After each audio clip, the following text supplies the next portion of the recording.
Oh my God. So I know that some of you have said, I don't want to waste time watching Basketball Wives because we don't want to give them our coins. We don't want to sit up here and perpetuate the show, especially after what we saw last season, season 8, how they behaved towards this particular character who was strong enough to hold their own over individuals that have been seasoned in the entire series or the entire years this has been going on. The only person that was able to get out their own way, being a vet and be able to handle another strong personality, was Jackie, who also has a strong personality. But the Basketball Wives season 9 began. The episode was called Malaysia and Jackie because they wanted to make both of their issues be the topic of what this episode is about. But it starts off, or where I'm starting off, because I'm not going to review every single aspect of the show, just the part I felt were interesting enough for y'all need to know. But it starts off with Evelyn being in her house and Phoebe coming to visit. And the first thing that popped in my head is, what the fuck is Phoebe doing? She is not a basketball wife. She's a bootleg Cardi B, like I said in my previous reviews. She's a knockoff Cardi B. And that little attitude that she has, to me, it seems like it's a little bit pretentious sometimes. I can't take this little girl seriously. To me, she's a child. Evelyn said, oh my gosh, I look at Phoebe as a younger sister, so I'm there for her. Y'all remember that every single season, it seems to me that Evelyn always has someone that she wants to take under her wing and play good to, or try to fix up. She didn't have, I think a season before that, she was supposed to be doing like a makeover on this other girl that came on the show, and she basically told her that she wants her to super pop and had another girl in her face calling her ugly. Now, because she's on her good tip, because she didn't dip her ass, like I said, it's some salted Clorox, came out of Kanye West's church, said her ass was baptized, now that she has a live lawsuit going on that we have since learned didn't go no damn where. But when this episode was supposed to have been aired, was right before the COVID was started, before we went into shutdown and all this mess was happening. And she had just put the lawsuit out on OG, saying that OG was defaming her character, right? And she thought that a whole judge would be able to believe that bullshit, which is a whole ass lie, because you are that damn naive. But she's now sitting up here doing all these little things that she wants to use to present in a courtroom to show that she is a sanctified heifer and that she has somehow turned a whole new leaf now that this case is active. Let's just forget the fact that she had just chased Cece's ass down the road with the freaking bamboo stick, and OG had to literally move her out the way and throw her ass in the bushes to stop her from attacking somebody from behind and sneak hitting her. Let's not forget that she had jumped over tables to attack people that she assumed in her head, like Jennifer, are not able to beat her ass. I didn't see her do that shit with Tammy. I didn't see her do that shit with Dominique. So to sit up here now and play this little attitude like, oh, I'm starting a new life. Things have been going on. I got baptized, so I'm going to go ahead and live a better life. That's bullshit. So Phoebe came to the house and she's talking to Phoebe about Phoebe's relationship, because Phoebe's now her new project. Now that she don't have a man in her life, she's going to pick up something to do to occupy her time, and Phoebe's going to be her fixer-upper. So Phoebe's at her house and she's talking to Phoebe about her relationship. And then Phoebe's saying that she's a little bit self-conscious and insecure about it because she's dating somebody that in the past has done her dirty by way of cheating on her habitually, and she's now trying to build a relationship with this person that doesn't seem to be trustworthy in the past. And Evelyn said, you know what, I want to be there for her because I want to know what she's insecure about. I want to talk to her. But in the midst of that, she brings up OG, and Evelyn decided to give us this bullshit ass story by telling us that the monkey emoji that she sent that was directed at a tweet OG made, that it wasn't for her, and that it has nothing to do with OG, that it was just one of the emojis that pops up on your phone when you're trying to post something. Bitch, bye. Because what I remember, Evelyn, is that when Cece and you got into an argument, but you called her Liling. Liling is a racial slur directed at people of Asian descent when you're trying to, insult them. You chose monkey because a lot of times, based on what we know from the past and what history has told us, is that African Americans, there are some trigger words that were used to dehumanize us and make us feel like we were less than. Equating us to primates and saying that we look like monkeys and gorillas and baboons and apes, and me and my sexy self, I look like a straight up human being. God knew what he was doing when he sat down, took a pencil and a paper, went to the damn board and molded this silhouette that I have. And it's not, all that stuff that people had did to try and make us feel like we are not pretty enough or we're not smart enough. Being called a monkey was one of them. And I said before that Evelyn has always looked at herself as one of the most beautiful girls on earth, being that she's able to hook some of these baseball players and basketball players and football players.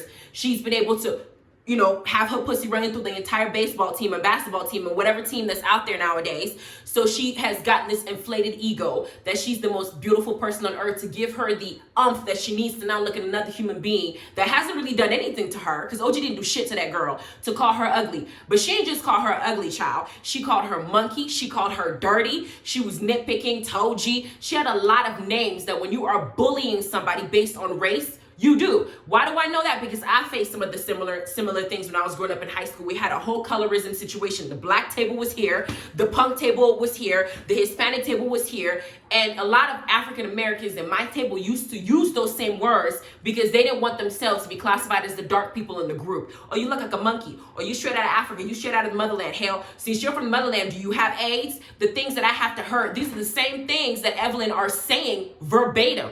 Now, there are different types of racist people.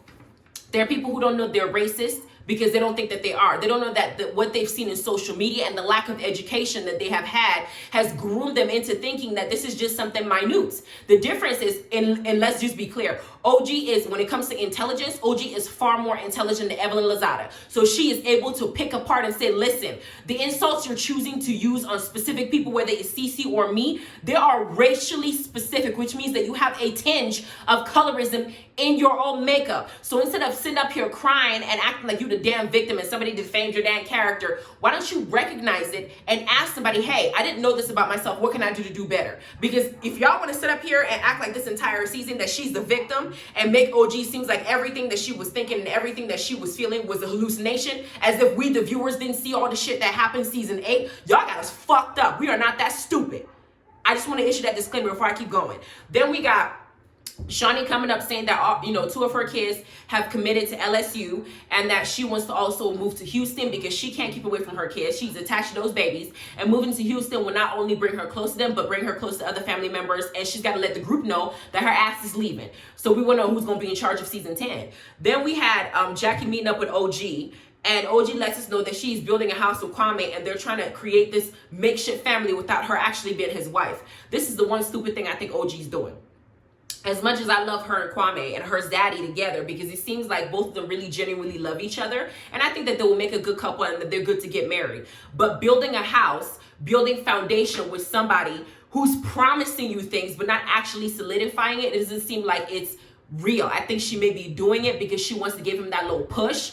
But if you have to push this man who's already over 30 years old to get his ass together and propose to you and make things right, that's a problem. That means you're probably going to end up having to push him with other things moving forward. I think that it's good for you to lay roots, you know, invest in land, invest in building property. But if I was her, I would invest in that land and that property by myself with my own money, with my name on it. Your name is not going to be on it until you have made what I need for me to even consider you as a life partner. You need to make me your wife. I don't want to hear your promises. I don't want to hear your maybe next year, maybe this year. These eggs in this womb, I have a time limit. My biological clock is ticking, and I'm over 30 years old. You need to be able to seed this garden, and to do so, I need to be your wife. Don't sit up here trying to build a house with me if you're not going to marry me. I need to have a wedding. It needs to be in the right order. That's just me. But she's building her house, and she's talking to Jackie, and then they're talking about the lawsuit Evelyn filed before COVID happened against OG and stuff like that. And it seems like Jackie is of the mind of, I've been around Evelyn. Evelyn does some evil stuff. She says some crazy shit, but I don't see her as racist. I think Jackie doesn't understand that when people think about racist, okay, they think about somebody who just walks around using the N-word left and right, or calling people, the B word if they're Hispanic, or certain words like, calling a white person the C word. That when they think of that, or using the word COON, that's what they think in their head. They don't know that racism manifests itself in different ways. You can have somebody who's cool, talking to you if you're black, talking to you if you're white, talking to you if you're okay. But like my aunt said, she's a director at her job. And there's some people beneath her who are white descent that really don't even want to go to her for questions. They'll go to her manager who's lower than her as if she doesn't have the answer, as if she didn't get the director position for a reason. They're uncomfortable because it's almost like to them, they're looking at her like, yeah, we're cool. We like black folks, want to be around you, but how dare you be above me? And it's to them, in their mind, they think, well, I have sex with black guys. I date black guys. I have kids with black guys. There's no way in hell I can have some colorism within myself because I do this. But Evelyn, just because your ass got several black dicks in you doesn't mean that you may not have some colorism with the undertones within yourself. That's a fact. And I don't think Jackie is acknowledging that part. And I like that OG is standing her ground. Just because time passed, I don't have, short-term memory loss. We're going to remember what the hell this girl said. And not just to me, child. She did it to Cece too. Let's just make it clear. But Cece did not have the same revolving attacks from her.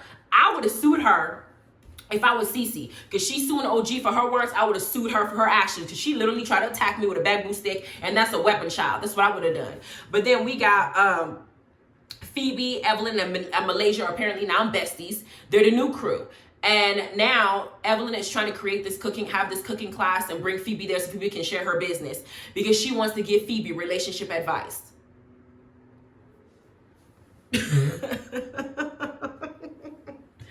The woman in her 40s, or is it 50s, that cannot keep a man to save her life is now going to go and give relationship advice to a young adult on what she should do and how she should approach her relationship. When she's telling you that this man she's with has been cheating on her in the past and that she's uncomfortable, you're the person that she's going to go to now to give her relationship advice, child, when your ass has yet to secure a marriage or a healthy relationship in your 40 some odd years of living.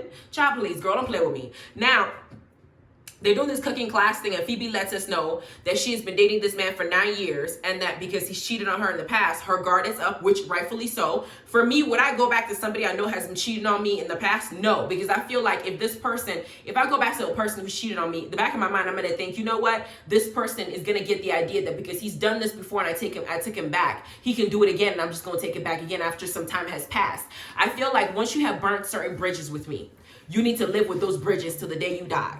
I will go and find somebody new, have a brand new relationship with somebody that can now create other new memories. I don't want any bad memories with you. You should have thought about that before you did what you did. That's how I feel. But then we got Shawnee showing up in another scene to meet up with Jackie so she can share with her that she's moving to Houston. And in the midst of that, Jackie said that her son, Lil Dougie, is still not driving and they're chauffeuring him around.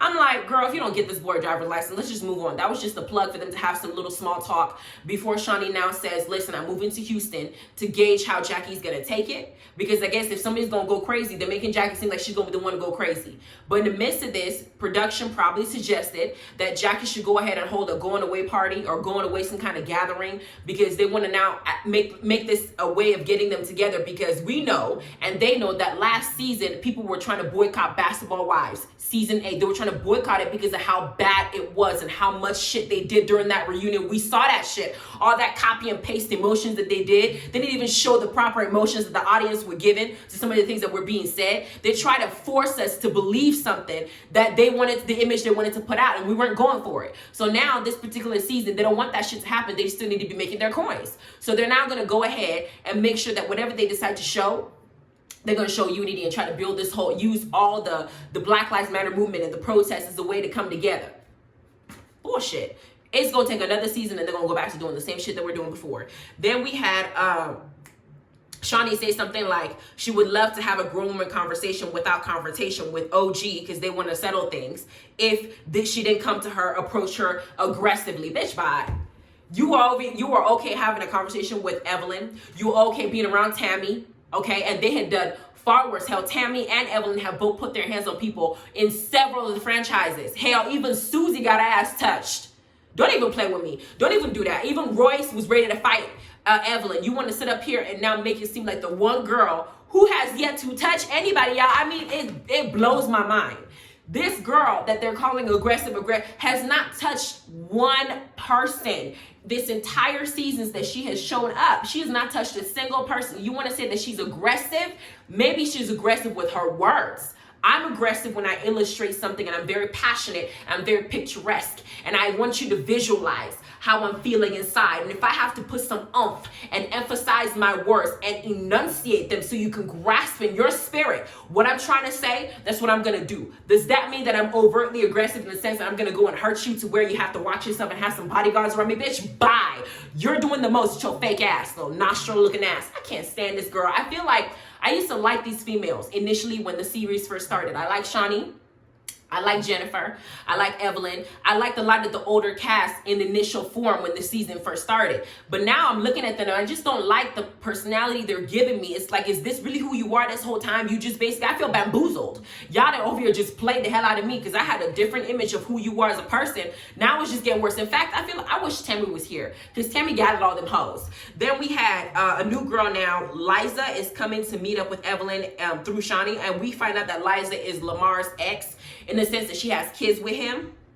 She's coming here now that her kids are older. She wants to find a house in Glendale, and she wants to build a network for herself to where she can have a group of friends to hang out with. I don't know if Shawnee and Evelyn are the best choice for you, boo-boo, so watch yourself, but that's what Shawnee's doing. She wants to add a new cast member because she gonna go to Houston. She wants to keep making her coins, and to do that, she has to bring some other personalities in this show, some other ties to basketball to keep the show going while she's gone to Houston, probably creating another Houston cast, who knows. But she brings in this woman, Liza. So far, Liza seems cool. She feels like as a woman, even though she was with a man who had mental health issues and had drug issues and had all these other problems, she shouldn't have to be the one carrying the torch and fixing things. You know you have a problem. You should be mature enough to go and fix it for the sake of your family, and she's not wrong.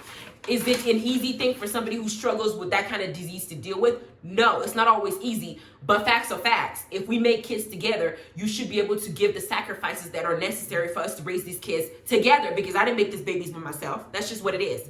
Then we have Kwame and OG, they're going bed shopping as boyfriend and girlfriend and her daddy, and she's on that bed, and she wants to make sure that she finds the decent amount of bed, so when he's out there doggy style fucking the shit out of her and making all them damn noises, that bed is sturdy enough to take all that head. Because when I look at OG, when I look at Kwame, I'm thinking, you know, he gets in that ass, you know what I'm saying? Like, he really gets in there. By the way, OG's confessional look is absolutely stunning. I love it. I think it's beautiful. Her wig is on point. Her makeup is on fleek. Everything works. But OG in this scene with that wig that she had and that makeup that she had, I don't know whether she only has the makeup people for the confessional, but in her daily life, the makeup that she does on a daily basis needs some work. I don't think that girl is ugly. I absolutely said that before. I don't think she's ugly, because to me, ugly's, beauty's in the eye of the beholder. And for me, I don't consider her as ugly. To me, I think Evelyn is ugly because of how she behaves. To me, OG, I don't think she's ugly, but that wig needs to match the shape of her head. If I was her, I would get some bangs with that weave to match everything and make sure that it's on right, because sometimes it's good, sometimes it's not. Her confessional look, though, she did a great job. Then we have Evelyn talking about her baptism again, her baptism sham. I just want to go ahead and say, girl, somebody nutting in your forehead or some man spitting on your face is not baptism. And going to Kanye's church and getting baptized in that damn church, child, you might as well go ahead and get you some sage, because you did not get baptized in real life. Because all this is situation with them involved in the community. Yeah, I appreciate that she's doing things for the community, but I don't think that it's genuine. I feel like because there's an active lawsuit, her lawyer advised her to do certain things so they can use to show the court to help her win the case. Just like Candace went to a therapist and specifically focused on her mental trauma with the whole Monique situation, because it helps the case and it helps show that these things that happened affected you. Her going into the community helps the judge look at her as in this girl who's jumping over tables, and this girl who's calling people Lily and monkey and ugly and dirty and using certain words to refer to certain people of a darker hue is not a horrible person, because she's out here paying for people's laundry at a laundromat with Lizzie and Malaysia and told to witness what she's doing. So when she needs character witnesses, they can come and speak on her behalf. I can't with this hoe. Then we have Evelyn bringing up Jackie's farewell gathering for Shawnee, and she said that she wanted Malaysia and Jackie to come together. And this is what I also learned about Evelyn. Whenever Evelyn is in the hot seat, she goes out of her way to try and make friends with everybody, get everybody to get along, except for the one person that she has an issue with, almost to alienate that person. That is a pattern that I have noticed. I don't know if it's perfected yet in every single season, but I've seen it happen multiple times in the past. Now that she's trying to fix Malaysia and Jackie's relationship, I remember correctly, Evelyn was also a catalyst and a bone of contention and an instigator for Jackie and Malaysia's relationship to break down in the first place. And for a while last season, Jackie kept calling her her friend, And Evelyn was basically talking about Jackie being crazy behind her back, but in front of Jackie, she was smiling in her face. I feel like if Jackie and Malaysia got along and are in the good foot, then all of them can now gang up on OG and try to tell her how she's supposed to feel, so Evelyn can now win her case. Evelyn is very strategic in how she moves, and I see right through this hoe. Because for me, I remember her being one of the problems when it was like, I think it was a skating rink or whatever. They were dressed up. Maybe it was Halloween. Malaysia was wearing the Clover's outfit from Bring It On. Evelyn was dressed as somebody. Jackie came a little later, but before Jackie came, Evelyn was regurgitating a conversation that Jackie and her were talking about. And Jackie told her that people were sending her DMs talking about Malaysia's kids. Somebody sent it to her, and she was relaying that information saying, should I tell her or should I not? Evelyn is relaying the information of Malaysia as if Jackie was the one who started that whole beef in the first place. And when Jackie came in and was blindsided because Malaysia was about to, an attacker said, you call my kids dirty. Evelyn was in the corner pumping up Malaysia like, yeah, you can't say that about people's kids. She wanted to get Jackie back for what she felt like Jackie did to her when Jackie called her daughter a Build-A-Bear, a Build-A-Whore.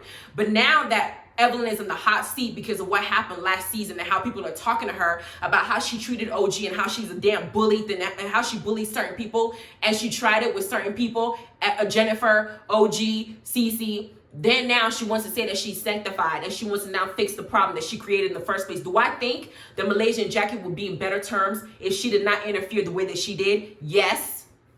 Because I still don't understand why Malaysia's so mad at Jackie, aside from the fact that she wants to be in with the in girls, the in crowd.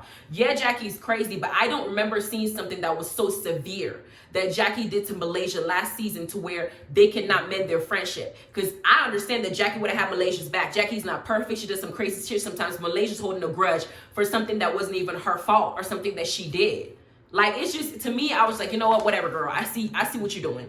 Then we had Phoebe and her man Damon meeting at the batting cages to hang out and talk now that he's in town. And she feels like, they should discuss what's going on in the relationship because she's not going to take Evelyn's advice and see if she wants to let her guard down. And I'm thinking, girl, you better go ahead and get you some other counseling, because I don't think this advice is good. Because as the man is talking to her and she's addressing his cheating, he did the gaslighting thing, which people do when they feel like their back is against the wall and they have no remorse. He says, well, you were talking to your ex. That's a deflection. And you're deflecting so you don't have to face the decisions that you made that were piss poor in the first place. If somebody is talking to you about you doing them dirty and you genuinely feel guilty or remorseful about it, you don't change the subject. You say, I'm sorry. It was 9 years ago. I've changed. I don't want to lose you. I genuinely want to build a relationship with you. You don't say things like, well, you were talking to your ex, so I thought, hey, you better be careful, girl, because I said don't let your guard down. Keep that motherfucker up because he ain't ready. And on top of that, and I'm thinking to myself, why is it that a lot of these shows, reality TV, always portray the struggle relationship as the it thing? Every relationship shouldn't be hard like this. Like, I'm in a relationship and I don't want to ever worry about are you cheating? Are you doing this behind my back? You need to be here with me. We're together. You need to be with me. I shouldn't even think about it. Don't even put me in that state of mind.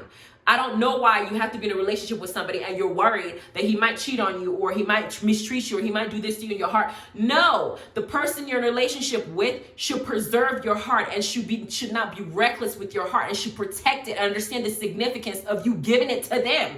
This bullshit, I don't even think Phoebe should even be with him in the first place. I don't know their history, but I'm hearing what she's portraying to the TV screen and I'm not thinking it's a good idea. That's just me. Then we have Evelyn and Malaysia meeting up because Evelyn did a setup situation. She wanted to go ahead and have Jackie pop up in Malaysia because she don't feel like Malaysia would be up and open to meet up with Jackie in the first place. So here comes Jackie walking in and here comes Malaysia acting like a damn child as usual. And I'm just like, Malaysia initially earlier on the episode decided to make a correlation between Jackie being similar to somebody that needs to be potty trained. She said Jackie reminds her of that aunt that gets drunk sometimes and you just got to potty train that aunt to get to where to behave the way you want them to behave. I don't know if she was trying to talk about the dog or a child, but she basically did that comparison. That's how she sees Jackie, right?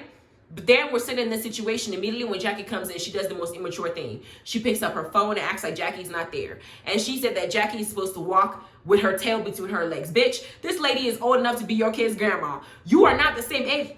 H is her. She is your elder. You think she gonna walk into the room with her tail between her legs? For who the fuck are you? Like, seriously, I don't know what gets these girls in their head to think that they're above that. Like, they're above certain type of people. I don't understand that concept. Like, that shit don't make sense to me at all. Because I'm watching the situation, I'm thinking, Malaysia, you got her back at the reunion.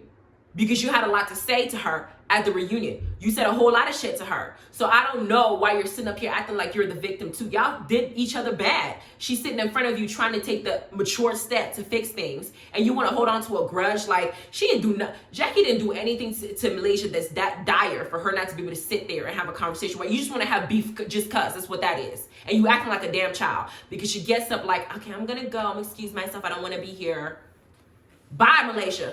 Then we have Jackie in the car talking, and the caterer calls her and cancels, saying that she's not going to be able to do it. And then Shawnee says that she's going to go to Houston right quick because the stay-at-home order is about to come into place. We saw all the stores missing the paper towels, the sanitizers, the toilet papers. People were over there basically hoarding foods in their basket like it was an episode of Walking Dead about to happen in our house. I remember going to the store and there was not a damn thing on those shelves. People were going in there stealing like we about to have Dawn of the Dead, or, you know, some dead people about to come into the show. It was crazy how it was in the beginning when coronavirus was new and people didn't know what was going on. And we're basically seeing what the cast members were thinking while it was happening. And so this party, or whatever the case they're going to have for Shawnee, is going to be put on hold for now while they figure out the 14-day homestay. And now it's been a year and a half since that mess, but they're going to figure it out. And the episode ends. They show us the next what's going to happen this season, and they showed what I told you was going to happen. We saw OG telling somebody, don't tell me how I'm supposed to feel, because now we got everybody, because they want to save the show, trying to reroute OG's minds, make her think that what she saw and what we all saw as the viewers didn't happen. We have the new girl there. We got Jennifer there. She'll stand in her ground now that her mama's gone. She wants to make sure that everybody knows that she ain't no punk. We have Evelyn on her best behavior now that this lawsuit is going on, not jumping over tables. I don't know why the hell what's Kristen's there. I don't know what her purpose is or what she's gonna serve in this mix. I don't get it. But they did do some messy shit, like bring a girl into the mix that was apparently Phoebe's baby dad's, I think, ex, a girl that he used to be with. And Phoebe's talking about, I'm gonna beat somebody's ass. Phoebe, as tiny as you are, you ain't finna beat nobody's ass. So this season is going to be them trying to have this kumbaya moment, try to reset our mind to make us want to keep watching the show, because now people are like, you know, I'm not even going to watch. I'm just going to watch the reviews because y'all lost my money after what you did last season. We're not having you no more. This particular season is going to be about them trying to reroute everybody's perception of the behavior that people did on the show to keep it going. That's what their contract says to do, and that's what they're going to do. Period. They're going to act like it's a sisterhood. We're a sister. We're not out here mistreating people. Whatever. Anyway, that was this review, and this is where I stand in it. Please like, subscribe, notification bell. Let me know what you think below. Give me your opinions, because I'm gonna keep watching this show because I need these coins. During this pandemic, I need to go ahead and pay for my life. This is not enough to support me. Let's just be clear. But if it's a chance for me to get far in life, I'm gonna do what I need to do. I don't support what some of these ladies are doing, but I am gonna talk about it. And if I have to cuss somebody out, that's what I'm gonna do. Okay? Have a good day.